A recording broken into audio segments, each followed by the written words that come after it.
Dear students, আশা করি সবাই ভালো আছো।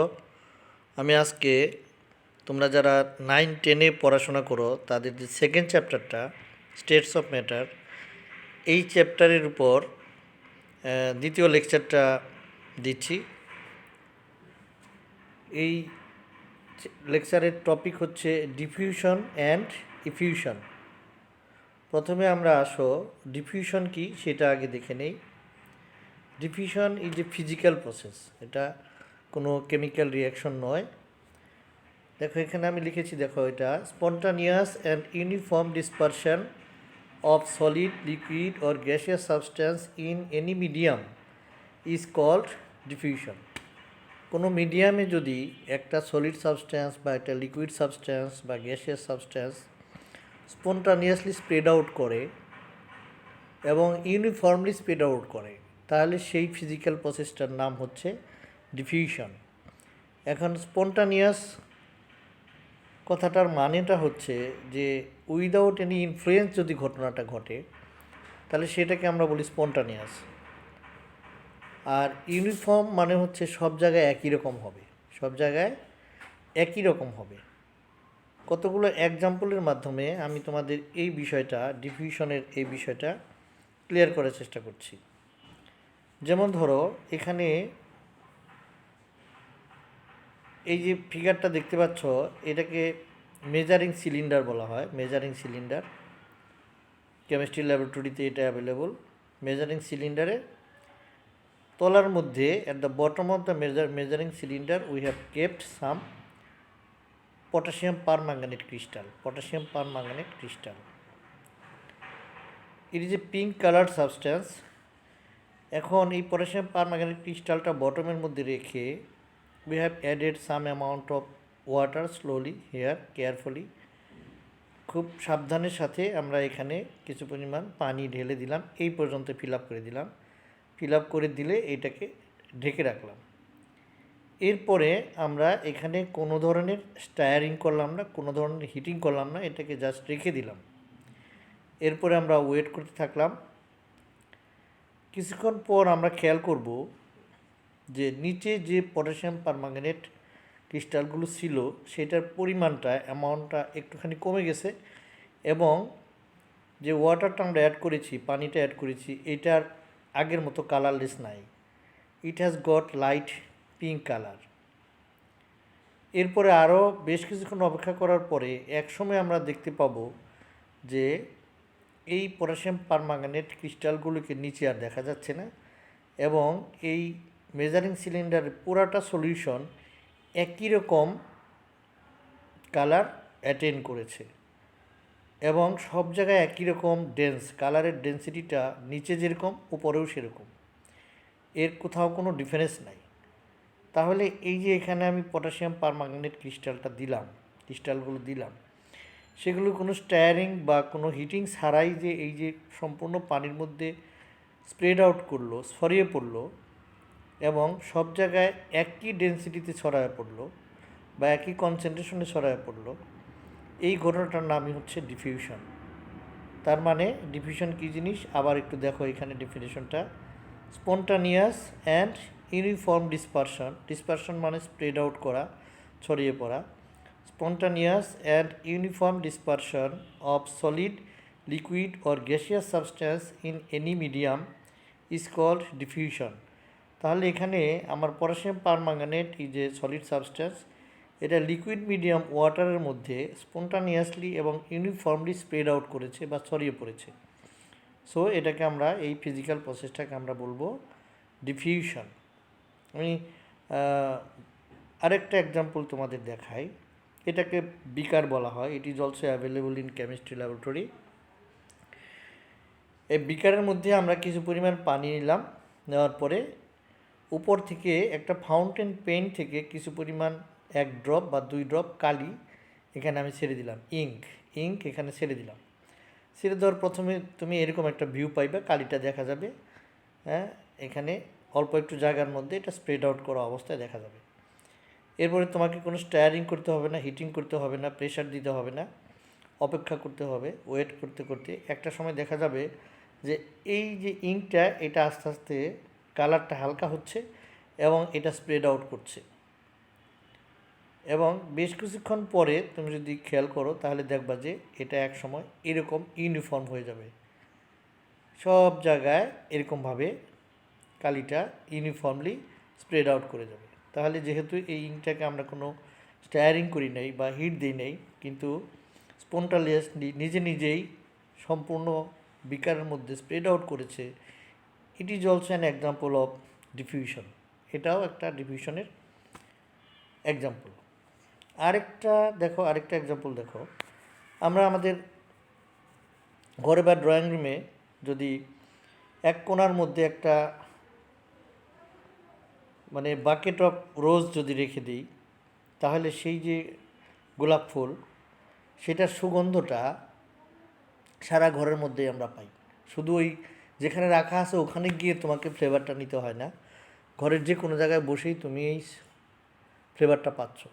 এটাও কিন্তু বাতাসের মধ্যে ওই যে তোমার গোলাপ ফুলের মধ্যে যে সুইট ফ্লেভারের যে সাবস্টেন্সগুলো আছে, কেমিক্যালগুলো আছে, সেগুলো বাতাসের মাধ্যমে ডিফিউশন হচ্ছে। তার মানে এখানে গোলাপ ফুলের যে সুইট ফ্লেভারটা এইটার ডিফিউশন হয়। এখানে কিন্তু মিডিয়ামটা হচ্ছে এয়ার মিডিয়ামে এই সাবস্টেন্সগুলো যে সুইট ফ্লেভারটা এটা ঘরের সব জায়গায় ছড়িয়ে পড়ছে।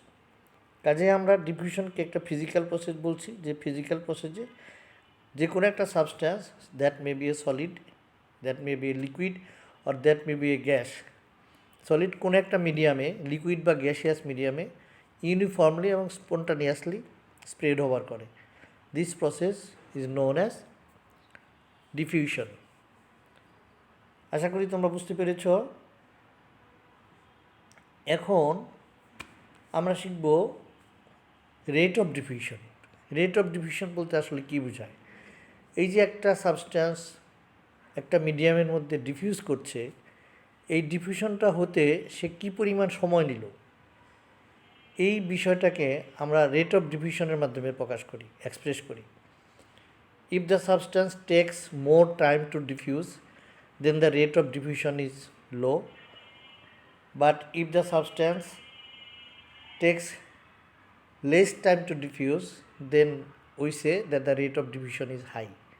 That means the velocity at which a substance spread over in some medium is called rate of diffusion. আবার বলি, the velocity at which a substance spread over in some medium is called rate of diffusion. তার মানে হচ্ছে একটা substance diffusion হইতে যদি কম সময় লাগে তাহলে রেট অফ ডিফিউশন বেশি, আর যদি বেশি সময় লাগে তাহলে রেট অফ ডিফিউশন কম। এবং this rate of diffusion increases with the increase of temperature. এটা মাথায় রাখতে হবে। টেম্পারেচার যদি বেড়ে যায় তাহলে যে কোনো মিডিয়ামে যে কোনো সাবস্ট্যান্সের রেট অফ ডিফিউশনটা বেড়ে যাবে। এর কারণটা কি?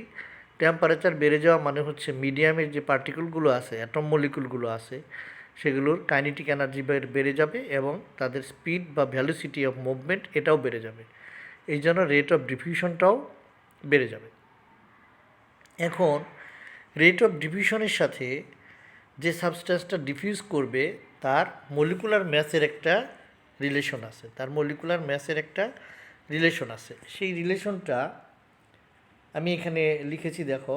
At constant temperature rate of diffusion of a substance is inversely proportional to the square root of its molecular mass. খেয়াল করো যে টেম্পারেচারের উপর যেহেতু রেট অফ ডিফিউশনটা ডিপেন্ড করে, এই জন্য আমরা এখানে আগেই বলে নিছি অ্যাট কনস্ট্যান্ট টেম্পারেচার যদি কনস্ট্যান্ট থাকে তাহলে যে সাবস্ট্যান্সের মলিকুলার ম্যাস বেশি সেটার রেট অফ ডিফিউশন কম হবে, আর যে সাবস্ট্যান্সের মলিকুলার ম্যাস কম সেটার রেট অফ ডিফিউশন বেশি হবে। কেন? এই যেখানে স্পষ্ট লেখা আছে, দেখো, যে it is inversely proportional to the square root of its molecular mass. তাহলে দুইটা গ্যাস নিয়ে একই টেম্পারেচারে যদি তুমি ডিফিউজ করো, যেটার মলিকুলার ম্যাস কম হবে সেটা খুব দ্রুত ছড়ায় পড়বে, আর যেটার মলিকুলার ম্যাস বেশি হবে সেটা স্লোলি ছড়ায় পড়বে। তাহলে আমরা বলতে পারি কি, যে the rate of diffusion of that substance is high which has lower molecular mass and vice versa. কোন সাবস্ট্যান্সটার রেট অফ ডিফিউশন হাই হবে? যার মলিকুলার ম্যাস কম, অ্যান্ড ভাইস ভার্সা মানে উল্টা নিয়মটাও প্রযোজ্য। তাহলে the rate of diffusion of that substance is high which has lower molecular mass. আবার আমরা এটাকে উল্টা করে বলতে পারি the rate of diffusion of that substance is low which has higher molecular mass. তাহলে সামারিটা হচ্ছে মলিকুলার ম্যাস বেশি মানে হচ্ছে রেট অফ ডিফিউশনটা কম হবে, আর মলিকুলার ম্যাস কম মানে হচ্ছে রেট অফ ডিফিউশন বেশি হবে। আমি এখানে 6টা গ্যাস মেনশন করেছি।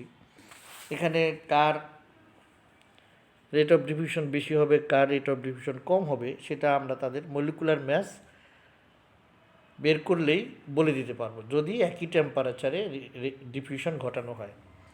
এখানে যেমন ধরো carbon dioxide, ammonia, hydrogen chloride gas, oxygen gas, hydrogen gas এবং নাইট্রোজেন গ্যাস। এই গ্যাসগুলোর মধ্যে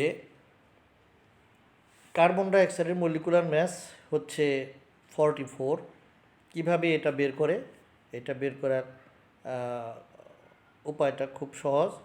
কার্বনের অ্যাটমিক ম্যাস হচ্ছে 12, তার অ্যাটম আছে একটা, কাজে 12 × 1, প্লাস অক্সিজেনের অ্যাটমিক ম্যাস হচ্ছে 16, তার আছে 2টা অ্যাটম, কাজে 16 × 2। তাহলে কার্বনের 12 আর এখানে অক্সিজেনের হচ্ছে 16 × 2 = 32। 12 + 32 = 44। তার মানে কার্বন ডাইঅক্সাইডের মলিকুলার ম্যাস হচ্ছে 44। অ্যামোনিয়া NH3, নাইট্রোজেনের অ্যাটমিক ম্যাস হচ্ছে 14, তার একটা অ্যাটম আছে। হাইড্রোজেনের অ্যাটমিক ম্যাস 1, তার 3টা অ্যাটম আছে। তাহলে 14 × 1 প্লাস হচ্ছে 1 × 3 = কত হবে? 14 + 3 = 17। হাইড্রোজেন ক্লোরাইড গ্যাস, হাইড্রোজেনের 1 প্লাস ক্লোরিনের 35.5, একটা করে অ্যাটম আছে, কাজে মলিকুলার ম্যাস হয়ে যাবে 36.5। অক্সিজেনের অ্যাটমিক ম্যাস 16, অ্যাটম আছে 2টা, এই জন্য এটার মলিকুলার ম্যাস হবে 16 × 2 = 32। হাইড্রোজেনের অ্যাটমিক ম্যাস 1, অ্যাটম আছে 2টা, কাজে এটার মলিকুলার ম্যাস হয়ে যাবে 1 × 2 = 2। নাইট্রোজেনের অ্যাটমিক ম্যাস হচ্ছে 14, তার অ্যাটম আছে 2টা, এই জন্য এটার মলিকুলার ম্যাস হয়ে যাবে 28। তাহলে মলিকুলার ম্যাস মিনিমাম হচ্ছে, সবচেয়ে কম হচ্ছে কার? হাইড্রোজেনের। এই জন্য এটা রেট অফ ডিফিউশন সবচেয়ে বেশি হবে। আর সবচেয়ে বেশি কার? কার্বন ডাইঅক্সাইডের মলিকুলার ম্যাস 44, এইটার মলিকুলার ম্যাস যেহেতু ম্যাক্সিমাম, এই জন্য নিয়ম অনুযায়ী এটা রেট অফ ডিফিউশন হবে মিনিমাম। কাজে মলিকুলার ম্যাস যদি আমরা জানি মোর দ্যান 1 গ্যাসের, তাহলে কার ডিফিউশন রেট বেশি হবে, কার ডিফিউশন রেট কম হবে, সেটা আমরা সহজেই বের করে ফেলতে পারব। এই হচ্ছে রেট অফ ডিফিউশন। এই রেট অফ ডিফিউশন সংক্রান্ত একটা এক্সপেরিমেন্ট এখানে আমি দেখানোর চেষ্টা করেছি, যেটা টেক্সট বুকে, তোমাদের টেক্সট বুকের মধ্যে আছে, সরাসরি আছে। এটা একটু বুঝে নেওয়ার চেষ্টা করো। এটা একটা গ্লাস টিউব। গ্লাস টিউবের 2 মাথায় আমরা একটা মাথার মধ্যে হাইড্রোজেন ক্লোরাইড গ্যাস ওয়াটারে ডিজলভ করে সেই সলিউশনটাকে একটা কটনের মাধ্যমে এখানে দিয়ে দিছি, কটন ভিজিয়ে এখানে সেট করে দিছি। অপরদিকে অ্যামোনিয়া গ্যাসকে ওয়াটারে ডিজলভ করে অ্যামোনিয়াম হাইড্রোক্সাইড তৈরি করেছি, সেটাকে কটনের মধ্যে ভিজিয়ে এখানে দিয়ে দিছি। এখন ডিফিউশন তার নিজের মতো করে হবে। এখানে অ্যামোনিয়াম হাইড্রোক্সাইড থেকে অ্যামোনিয়া গ্যাসটা বের হয়ে যাবে। অ্যামোনিয়াম হাইড্রোক্সাইড তুমি কটনের মধ্যে দিয়েছো, এখান থেকে যে গ্যাসটা বের হবে সেটা হলো অ্যামোনিয়া NH3। এটা এদিকে রওনা দিবে, সব দিকেই ছড়ায় পড়বে, সেটা এদিকেও যাবে, বাইরের দিকেও যাবে, ভিতরের দিকেও যাবে। একইভাবে হাইড্রোজেন ক্লোরাইড গ্যাসের যে অ্যাকোয়াস সলিউশন, যেটাকে আমরা হাইড্রোক্লোরিক অ্যাসিড বলি, সেখান থেকে হাইড্রোজেন ক্লোরাইড গ্যাসটা বের হয়ে যাবে। বের হয়ে এটা এদিকেও যাবে, আবার উল্টা দিকেও যাবে। হাইড্রোজেন ক্লোরাইড গ্যাস এবং অ্যামোনিয়া গ্যাস এরা অপোজিট সাইড থেকে রওনা দিল, যেহেতু কাজে এরা একটা না সময় একটা কখনো না কখনো কি তারা মিট করবে, একটা জায়গার মধ্যে মিট করবে। এখন হাইড্রোজেন ক্লোরাইড এবং অ্যামোনিয়া যদি এক জায়গায় মিট করে, ওদের মধ্যে একটা রিয়াকশন হয়। রিয়াকশন হয়ে অ্যামোনিয়াম ক্লোরাইড নামে একটা সাবস্টেন্স প্রডিউস হয়, এবং ওই সাবস্টেন্সটা প্রডিউস হলে সাথে সাথে ওখানে ডেন্স হোয়াইট ফিউম হবে। ডেন্স হোয়াইট ফিউম হবে, সাদা, ঘন সাদা ধোঁয়া তৈরি হবে। কাজে যেহেতু আমি একটা গ্লাস টিউব নিয়েছি, আমি বুঝতে পারবো কোন জায়গায় ঘন সাদা ধোঁয়াটা তৈরি হলো, ডেন্স হোয়াইট ফিউমটা কোথায় তৈরি হলো। দেখা যায় যে এই ডেন্স হোয়াইট ফিউমটা ঠিক মাঝ বরাবর প্রডিউস হয় না, এটা হাইড্রোজেন ক্লোরাইড গ্যাস যেদিক থেকে রওনা দিয়েছে তার ওইটার কাছের দিকে হয়। এতে করে আমরা কি বুঝলাম যে একই সময়ে হাইড্রোজেন ক্লোরাইড গ্যাস এইখান থেকে এইটুকু ডিস্টেন্স কভার করেছে, অপরদিকে অ্যামোনিয়া গ্যাস এখান থেকে এইটুকু ডিস্টেন্স কভার করেছে। তাহলে অ্যামোনিয়া গ্যাস দেখতেই পাচ্ছ যে অ্যামোনিয়া গ্যাস বেশি ডিস্টেন্স কভার করেছে, তার মানে তার রেট অফ ডিফিউশনটা হাইড্রোজেন ক্লোরাইড গ্যাসের চাইতে বেশি। অ্যামোনিয়ার মলিকুলার ম্যাস হচ্ছে 17 আর হাইড্রোজেন ক্লোরাইড গ্যাসের মলিকুলার ম্যাস হচ্ছে 36.5। তাহলে যেটার মলিকুলার ম্যাসটা বেশি সেটা স্লোলি মুভ করছে, আর যেটার মলিকুলার ম্যাসটা কম সেটা ফাস্ট মুভ করছে। এই ডিস্টেন্সটা দেখে আমরা এটা স্পষ্ট বুঝতে পারি। এই এক্সপেরিমেন্ট অবশ্য কেমিস্ট্রি ল্যাবরেটরিতে করে দেখানো হয়, প্র্যাকটিক্যালি করে দেখানো হয়। তাহলে এই এক্সপেরিমেন্ট থেকে এটা একদম ক্লিয়ার যে if the molecular mass is high then the rate of diffusion is low, and if the molecular mass is low then the rate of diffusion is high. তো আশা করি এটা বুঝতে পেরেছো। এখন আমরা আরেকটা টার্ম যেটা ইফিউশন, ওখানে চলে যাই। Effusion it is also a spreading process, it is also a physical process, but it's not a spontaneous process. এটা স্পন্টানিয়াস প্রসেস নয়। ইফিউশন প্রসেসটা কীরকম তাহলে আগে এখানে কি লেখা আছে দেখি। The passage of gaseous substance from a high pressure region to low pressure region through a fine pore is called effusion. তার মানে আমরা বুঝতে পারছি যে ইফিউশনটা আন্ডার প্রেশার হয়। যেখানে একটা সাবস্ট্যান্স আন্ডার প্রেশার রাখা আছে সেখান থেকে যদি ওই সাবস্ট্যান্সটা একটা ফাইন পোর, সূক্ষ্ম ছিদ্র বাংলা বলা হয়, ফাইন পোরের মধ্য দিয়ে জোরে বাইর হয়ে আসে, মানে র্যাপিডলি বের হয়ে আসে, তাহলে সেই প্রসেসটাকে আমরা ইফিউশন বলি। আবার দেখো, আবার এখানে আমরা একটু দেখি। The passage of gaseous substance from a high pressure region to low pressure region through a fine pore is called effusion. এবং এই ইফিউশন টেম্পারেচার এবং প্রেশারের সাথে related. Rate of effusion increases with the increase of temperature and pressure. স্বাভাবিকভাবেই temperature বাড়লে যেহেতু যে কোনো সাবস্ট্যান্সের কাইনেটিক এনার্জি বেড়ে যায়, কাজেই ইফিউশনটাও বেড়ে যাবে। প্রেশার বাড়লেও অবশ্যই গ্যাস মলিকুলগুলা খুব ফাস্ট মুভ করবে, এই জন্য রেট অফ ইফিউশন বেড়ে যাবে। আমরা কয়েকটা এক্সাম্পল দেখি ইফিউশনের।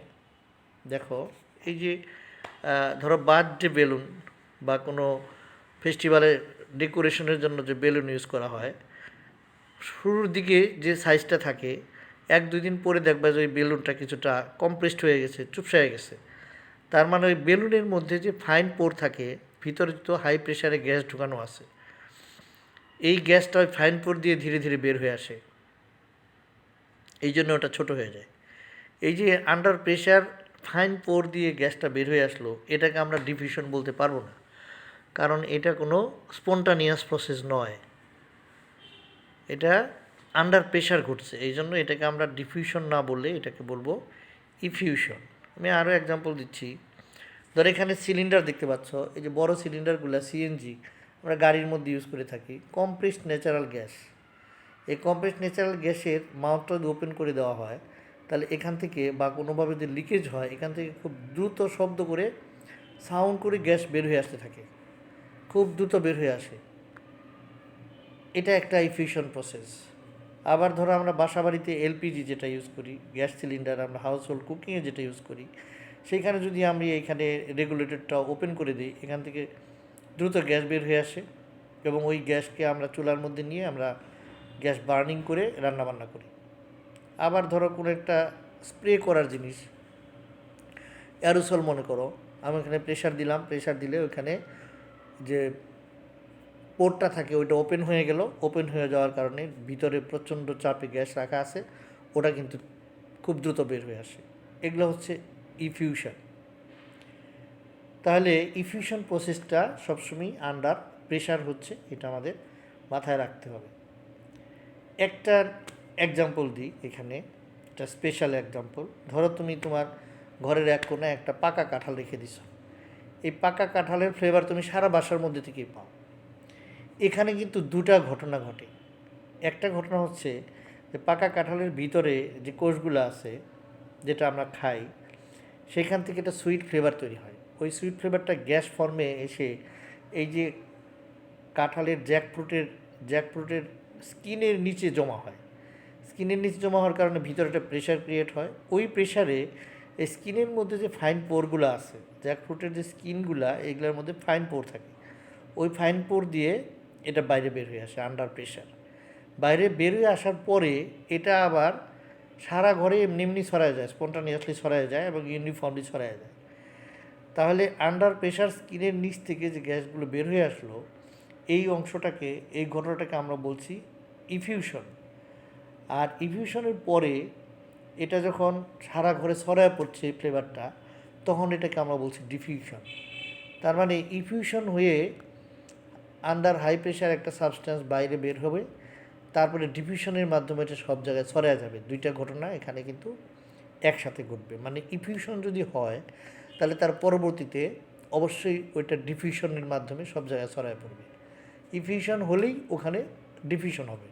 তার মানে কি হলো, effusion is always followed by diffusion. এগুলো হচ্ছে ডিফিউশনের এক্সাম্পল। ইফিউশনের এক্সাম্পল এবং ডিফিউশনের এক্সাম্পল একই সাথে আছে। আবার বলি, স্কিনের নিচ থেকে যে গ্যাসটা বের হয়ে আসলো ফাইন পোর দিয়ে, এটা হচ্ছে ইফিউশন, এবং সারা ঘরে যে ছড়ায় পড়লো স্পন্টানিয়াসলি অ্যান্ড ইউনিফর্মলি, এটা হচ্ছে ডিফিউশন। তাহলে আমরা ডিফিউশন এবং ইফিউশন কী জিনিস এটা আমরা পড়লাম, বুঝলাম। এখন এই দুইটার মধ্যে আমরা কম্প্যারিজন করব, তাহলে আমাদের আইডিয়াটা ক্লিয়ার হয়ে যাবে। দেখো,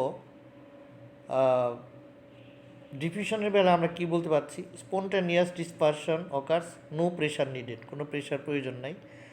আর ইফিউশনের বেলায় it takes place under pressure, ইফিউশনটা আন্ডার প্রেশার হয়।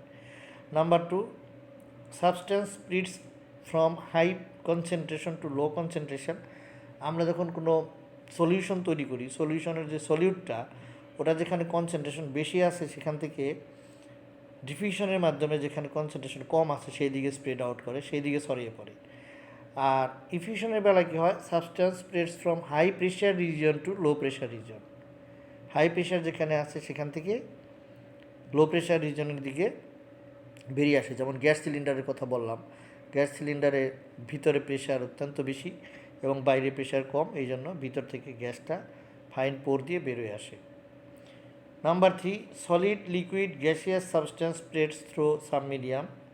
ডিফিউশনের বেলায় যে সাবস্ট্যান্সটা ডিফিউশন হয় সেটা সলিডও হতে পারে, লিকুইড হতে পারে, গ্যাসের হতে পারে, গ্যাসিয়াস হতে পারে। কিন্তু ইফিউশন শুধু গ্যাসিয়াস সাবস্ট্যান্সের হয়ে থাকে, ইফিউশনটা শুধু গ্যাসিয়াস সাবস্ট্যান্সের বেলায় অ্যাপ্লিকেবল।